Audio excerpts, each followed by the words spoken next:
Salve, salve, família vascaína! Para quem não me conhece, eu sou o Thiagão, do canal Vasco em Família. Estou iniciando esse novo canal, o Gigante News TV, com estilo diferente. Aqui é um canal de react. Nesse vídeo vamos reagir o programa de hoje do Seleção Sport TV, falando sobre a postura dos jogadores do Vasco. Na minha opinião, o Felipe Melo deu uma aula para esses jogadores, e também falando da chegada de Diniz, o novo treinador do Vasco, segundo o Felipe Melo.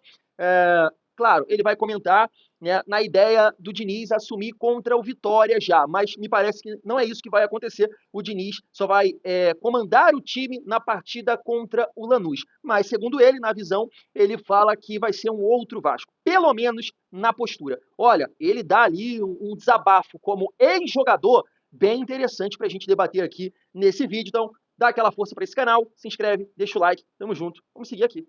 O GE sobe há pouco, reportagem assinada pela Joana de Assis, alguns minutos, coisa de minutos a 3 minutos.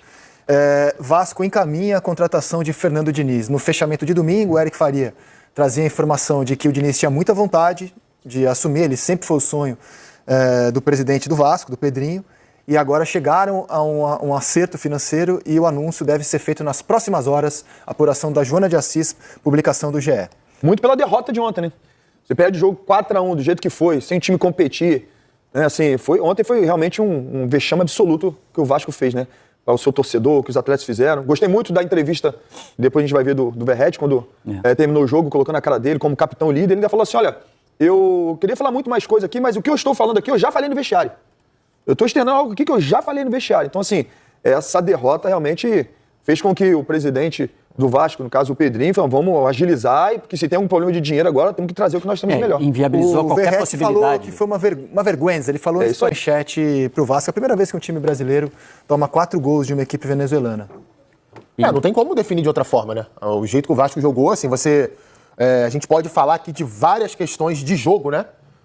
Parte tática, parte técnica, a quantidade de decisões erradas e absurdas que o Vasco toma nos lances de perigo do Puerto Cabello, nos gols que leva. Até mesmo na novidade que o Felipe tentou colocar em campo ontem ele montou meio campo em losango, né? Não foi o Vasco com 2 pontas, era o Moura por trás do Tietchan e do Matheus Carvalho e o Coutinho mais próximo do Ryan e Verratti como dupla de ataque. Isso não deu certo defensivamente, mas assim, o principal pra mim é falar da atitude em campo, né? Gente, não importa, você pode estar o mais desorganizado possível, você pode estar o mais desfalcado possível. Não existe o Vasco entrar em campo, um time que for, e levar 4 gols de Puerto Cabello. Eu vou além. Não pode deixar de competir.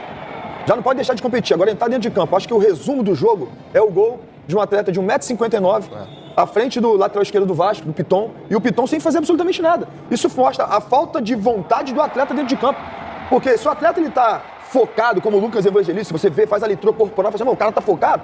Quando você faz a leitura corporal do atleta do Palmeiras dentro de campo, o cara tá assim, a gente vai ganhar a qualquer momento. Quando você faz a leitura corporal do atleta do Vasco, parece que o cara não tá nem em campo, não tô competindo, não tô jogando. Né? É passivo. Então, assim, olha isso, gente. Os caras conseguem chegar. É complicado, assim. O que aconteceu com o Vasco ontem, mas a gente vai falar muito sobre isso, assim, vai muito além do campo. Vai muito além do campo, sabe? Assim, quando eu vejo a entrevista do Felipe, após um jogo, falando de um ativo do clube, que é o Capasso, sabe, assim, eu acho uma entrevista equivocada da parte do hoje treinador do Vasco, porque o Capasso é um cara que é ativo do clube, que tem amigos dentro do clube, existem outros caras estrangeiros que com certeza gostam do lado dele lá dentro. Como que será que isso entrou dentro do vestiário? Né? Fazendo agora a leitura do atleta. Poxa, mas o treinador vai falar de um cara que é nosso companheiro, mal assim, mas pra que externar isso? Aí essa briga que tá tendo hoje de um dos maiores ídolos da história do clube, do Edmundo, com o próprio presidente, o Pedrinho, sabe? Então, assim, tudo isso influencia pro vestiário em chamas. Essa é a mais pura verdade. Já não anda bem das pernas, já tem tanto tempo sem conquistar um grande título, já tem tanto tempo, poxa, sem fazer uma temporada na qual você fala, nossa, uma temporada digna de elogio. E com tudo isso, ainda tem todas essas brigas, ainda esses problemas pra dentro do vestiário, então é muito complicado. Era um time com medo, né, Foi cara? feio. Olha só esse lance. Era um time com medo, e o medo paralisa, né? O medo não é nem falta de... Acho que não é falta de caráter, não é falta de vontade. As questões estratégicas a gente pode discutir em função de mudança de treinador, ideia de um, de outro, isso tudo vai confundindo o jogador no dia a dia, ele não sabe direito como ele articula, como se posiciona, porque essas confusões de mudança sempre trazem esse tipo de coisa. Mas era um time com medo, você percebia que a bola queimava no pé dos jogadores, que eles não apareciam para jogar, que havia um espaço e o cara não aproveitava, o time do Vasco estava em pânico. Pra marcar também, isso que chama atenção, você vê os gols, nos momentos a bola passa. E a saída de bola é um pavor, assim, do Vasco. É impressionante, o Puerto Cabello, né, que é o 5º colocado no campeonato venezuelano, é o 5º colocado no campeonato mais fraco do continente. Sobe a marcação e rouba 8, 10 bolas do Vasco num jogo, gente. Só precisou esperar o Vasco errar. A gente tá falando do Vasco, cara. Mais nada. Não tinha solução de movimento para gerar linha de passe, não tinha ninguém para pegar a bola, dar um esporro no cara do lado e zerar a bola na frente, sabe? E mexer com os caras ali para uma reação dentro de campo, de fato. É claro que tem muito de desorganização, da forma como o clube está sendo tocado. Eu, assim, não concordo com várias coisas que estão acontecendo. Uma delas, por exemplo, é o Felipe assumir como técnico interino. Se o Felipe é um dos chefes do próximo treinador, se ele está acima da hierarquia do próximo treinador do Vasco, dentro da estrutura de poder do Vasco, como que ele está dirigindo o clube agora?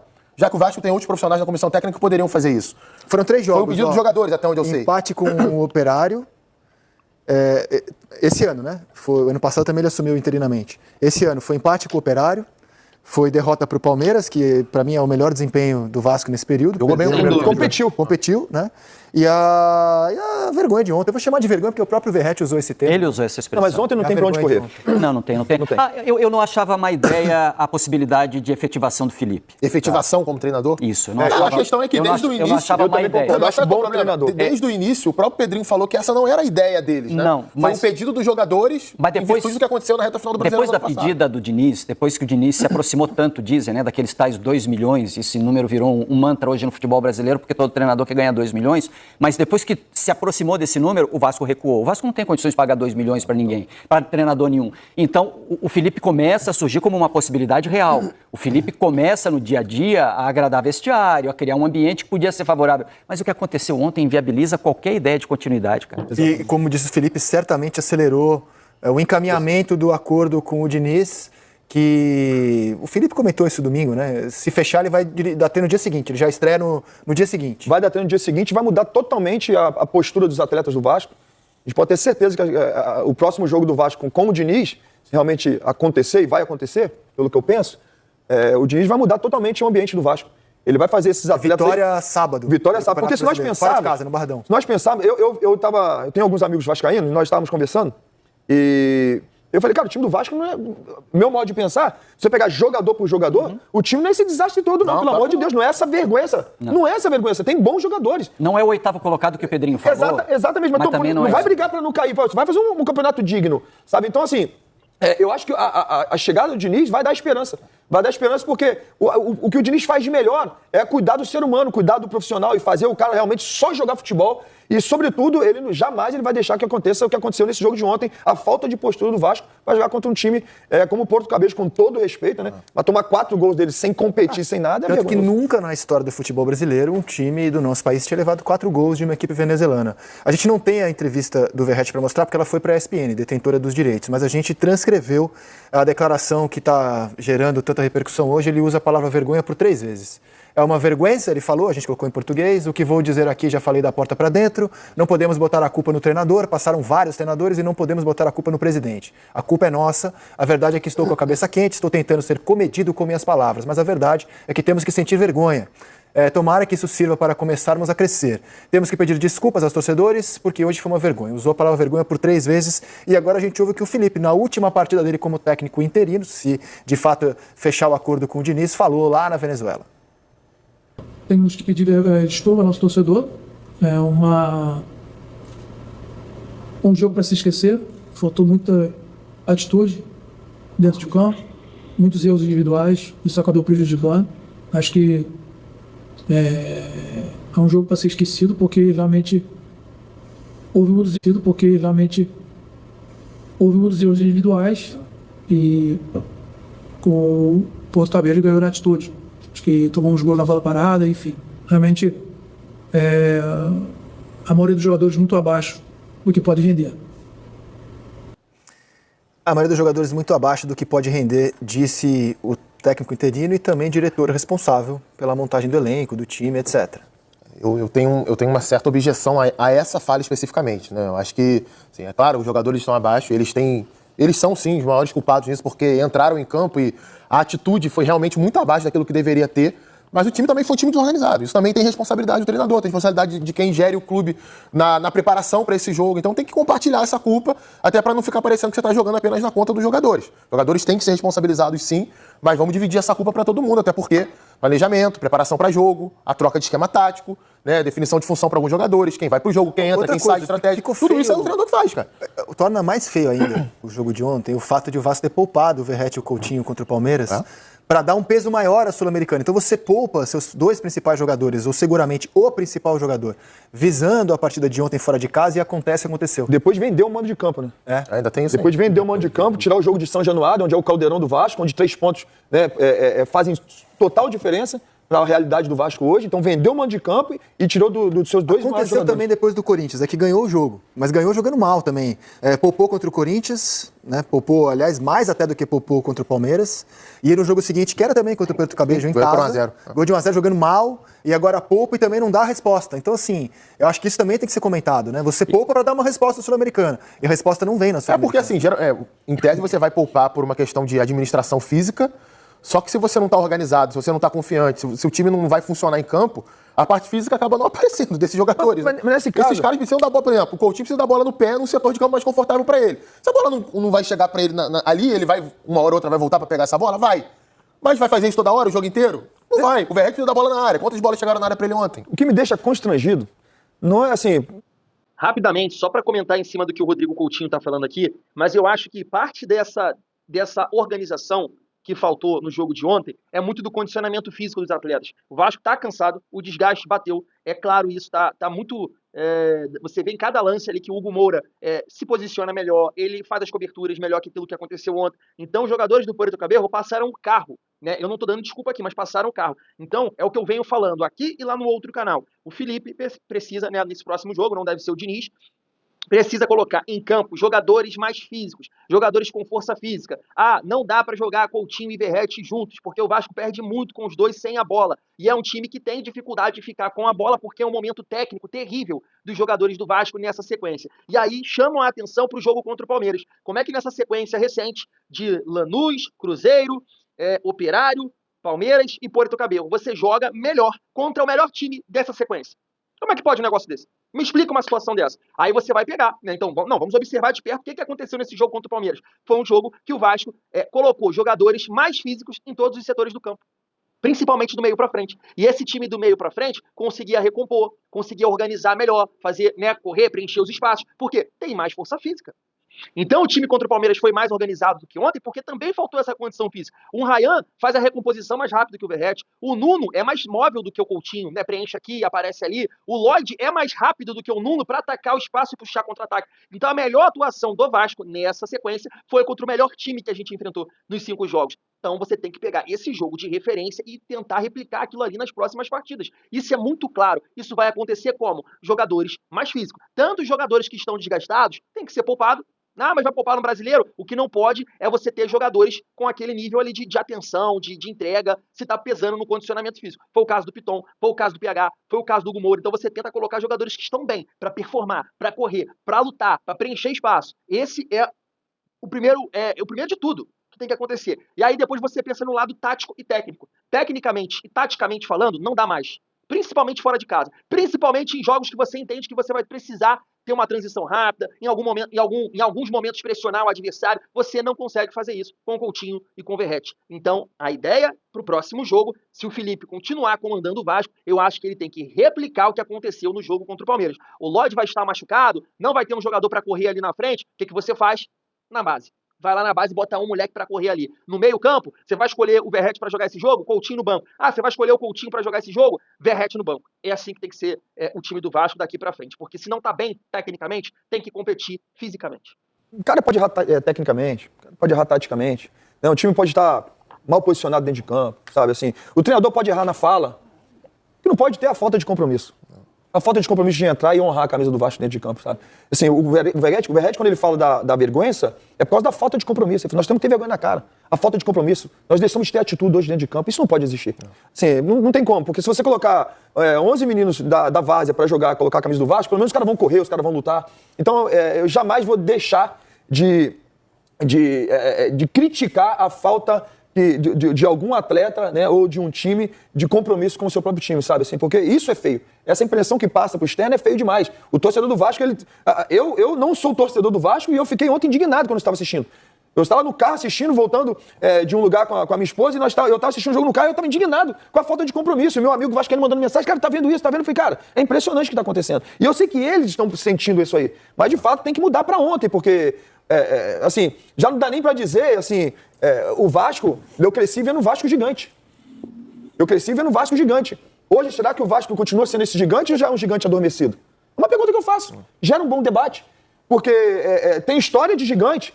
Torcida gigante. Tem torcida gigantesca. Tem torcida gigantesca. A torcida do Vasco é o que segura hoje a instituição. É a torcida do Vasco. Que não importa se está na segunda divisão, se está brigando para não cair, de São Januário ou no Maracanã, vai colocar 70 mil pessoas, 40 mil pessoas, não importa onde estiver, vai estar sempre junto com o Vasco. O que faz o Vasco gigante continua lá e não vai sair nunca. Exatamente. Né? O problema é, às vezes, quem passa por lá e não honra essa camisa do jeito que tem que honrar. O problema é que o que faz esse gigante estar tão abaixo também continua lá, que é a situação financeira caótica. Na busca hoje por um investidor que se imaginava fosse mais rápida quando a 777 saiu, e os problemas continuam lá também, assim como a história. Aí eu pergunto para vocês, faz como agora? O Vasco ainda tem chance de classificação, porque ele enfrenta o Lanús e no confronto direto ele pode chegar à classificação ainda. Você mantém essa prioridade que o Vasco colocou de Sul-Americano ou esquece esse negócio de Sul-Americano? Eu acho que, assim, a gente já até teve esse debate outras vezes aqui na seleção. Atente a esse detalhe, né? O primeiro critério de desempate é o saldo de gols. Ele pode ganhar do Lanús lá. Ele tem chance boa de classificar, vai. Mas não, em segundo ele tem, mas em primeiro, só ganhar do Lanús não basta, porque a diferença, a não ser que ele ganhe de 3-0, de 3 gols do Lanús na Argentina. Ou o Lanús vacile na última rodada. Que é pouco provável, né? Não, assim, eu acho que o Vasco tem uma boa chance de classificar pro playoff, assim, para responder a tua pergunta. Eu acho que entrou em campo, vestiu a camisa do Vasco, não tem como você negociar. Né? Não, essa competição aqui pode atrapalhar a gente para desenvolver o time. Porque o Lanús depois vai receber o Puerto Cabello e o Vasco então, vai assim, receber o entrou lugar. em campo, tem que ser do jeito que tem que ser, com a camisa do Vasco, com compromisso, tentando se impor contra o adversário e buscar o resultado. Agora, a gente já teve esse debate outras vezes aqui. Eu não interpretei que o Vasco priorizou a Sul-Americana. Eu acho que a prioridade do Vasco ela é semana a semana de acordo com o nível do adversário que ele vai ter e com a condição da competição. Você não Mas interpretou? só popou no Brasileiro. Só que se você vê o Carille falando e depois o Pedrinho falando, eles não falam nesse sentido. Quando o Carille poupa contra o Corinthians, ele responde sobre isso. Ele fala, não poupei pensando em Sul-Americano. Mas eu não preciso acreditar Os jogadores falam. É claro, mas eu também interpretei dessa maneira. Eu achei que ele estava poupando para a Sul-Americana. Eu acho que não. Mas a única coisa que a gente Mas vai ver... ele só poupou na Sul-Americana, não poupou no Brasileiro. Só poupou no O Brasileiro. brasileiro, eu achei que ele poupou justamente assim, a gente tem que classificar na Sul-Americana. Agora, eu vou te falar, com a chegada do Diniz, e assim, eu dou minha cara a tapa de que o próximo jogo do Vasco, pelo menos a atitude, você vai ver dos atletas dentro de campo. Não importa se vai ter um dia de treino, 2 dias de treino, 3 horas de trabalho, 3 horas de reunião em vídeo, o Diniz vai fazer essa pessoa pelo menos correr e lutar pela camisa do Vasco. Agora, a tendência é se classificar em segundo. E aí pegar um terceiro de grupo da Libertadores para fazer o mata-mata. A tendência, né? Não é caso perdido passar em segundo, mas vai ter um mata-mata se confirmar essa posição que hoje ele ocupa contra um terceiro de grupo. E tem tempo para trabalhar, né, Isaac? Porque vai ter a parada do Mundial. Então, com a chegada de um novo treinador, você tem um mês aí, né? Para trabalhar, para discutir ideias de jogo, para fazer o atleta entender como é que o treinador gosta de que faça os movimentos. Então, assim, é um momento realmente oportuno para isso. Show de bola, família. Acabou por aqui, né, o corte do Seleção Sport TV, falando tudo sobre essa situação da derrota vergonhosa, né, mais um vexame na história do Vasco, perder para um time da Venezuela amador por 4-0 e também da chegada do Fernando Diniz. Só pegando um ponto aqui no final sobre a Copa Sul-Americana, eu entendo que no jogo contra o Corinthians, pode até ter tido a ideia de priorizar a Copa Sul-Americana, tá? Nesse jogo contra o Palmeiras, não foi isso. Poupou o Coutinho e o Verratti. Poupou de uma maneira para não perder os jogadores para sequência, alguma lesão, porque o Coutinho, sabe, já tem problemas físicos e o Verratti já tem uma certa idade. Mas como é que pode você usar esse tipo de argumento se o time competiu mais, se o time jogou mais sem os dois? Então a gente tem que falar sobre isso. E aí volta Coutinho e Verratti e o time cai de novo. Contra o Operário eles jogaram, o time foi muito mal. O Vasco competiu sem eles. Não estou dizendo que é o problema. O Vasco tem que aprender a usar os dois, utilizar os dois. Dessa forma que está acontecendo hoje, a gente não está conseguindo tirar o melhor do Verratti, que é a bola chegando para ele, e nem do Coutinho. Porque quando o Coutinho pega na bola, você precisa ter opções, jogadores rápidos passando, ele dá uma enfiada de bola. É a única jogada, talvez, que ele fez. PH passa lá na velocidade pelo lado direito e ele acha o PH. É isso que ele faz. Mas se não tiver jogadores na frente para correr, para dar opção e ele fazer os lançamentos, vai ficar difícil. E a mesma coisa para o Verratti. Então, se você não consegue extrair o melhor para os dois, cara, sem a bola, os dois não entregam. Os dois não entregam. Então, se não é um momento interessante, tecnicamente falando, cara, tem que barrar um dos dois, para ter um outro jogador para ajudar taticamente, né, na luta ali, a roubar as bolas, fechar os espaços, puxar contra-ataque. Isso tem que acontecer para ontem. para ontem. Né? Só para falar aqui, o Diniz não deve comandar o Vasco contra o Vitória, vai continuar sendo o Felipe, e aí o Diniz assume já na próxima semana, é claro, para comandar o time para enfrentar o Lanús nesse jogo muito importante também, visando aí a Sul-Americana. Quem chegou até aqui, dá aquela força pro Thiagão, se inscreve, deixa o like. Valeu, tamo junto.